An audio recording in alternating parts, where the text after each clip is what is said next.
A Narc's Tale is a 4-book series that is a first-hand account of stories, written like a memoir or personal diary, which gives you an inside glimpse of what it's like working 6 years deep undercover in the dangerous drug world as a city cop, Volume 1, County Vice and Narcotics Investigator, Volumes 2 and 3, and Special Agent with the U.S. Drug Enforcement Administration, Volume 4.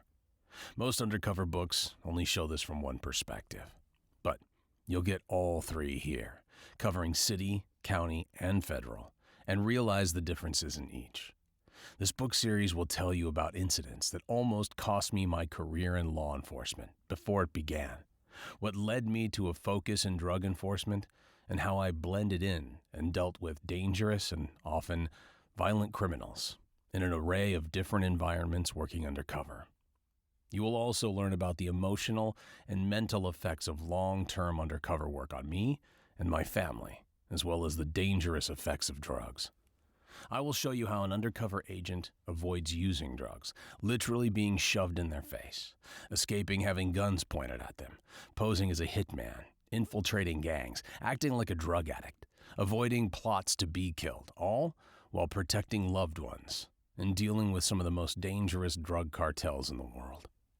Not only does this book series expose secrets of the rare undercover world, but it provides an inside look at the ruthlessness of drug traffickers along with an array of other crimes that I unexpectedly got involved with during my investigations, some of which were human trafficking, sex slaves, murder for hire, corrupt officials, politicians, killing witnesses, and many more.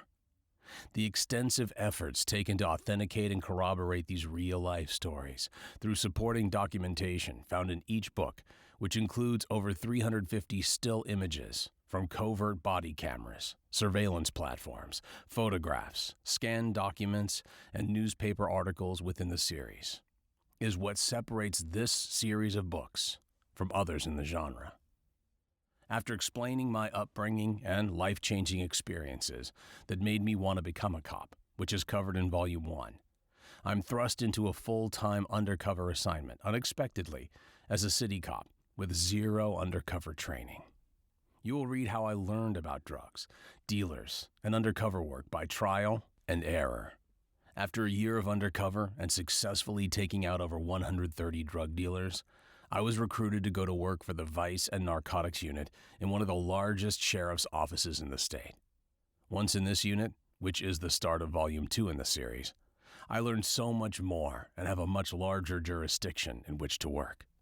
I finally get the proper undercover training, and my cases began to grow over the course of the next few years, which is covered in Volumes 2 and 3 of this series, to the point of making multi-kilogram purchases of drugs, posing as a hitman in a murder for hire, buying automatic weapons, purchasing children on the black market, and much more. I start doing undercover work for the state and feds in books 2 and 3, and run into police corruption issues. This is around the time I get married and start a family, all while being neck-deep in undercover work and dealing with the accompanying stresses that come with the job. You'll learn about the mental effects this line of work takes on a family and how we overcame those things. After 4 years into my undercover career, I was hired on with the feds as a special agent with the U.S. Drug Enforcement Administration, DEA. Volume 4 covers my experiences of going through the federal hiring and federal training processes before I launch my undercover expertise at the federal level. With the feds, I worked undercover on an unprecedented scale, dealing with multi-billion-dollar international drug cartels. The violence, death, and unsurmountable quantities of drugs and money were nothing like I had seen as a local narc.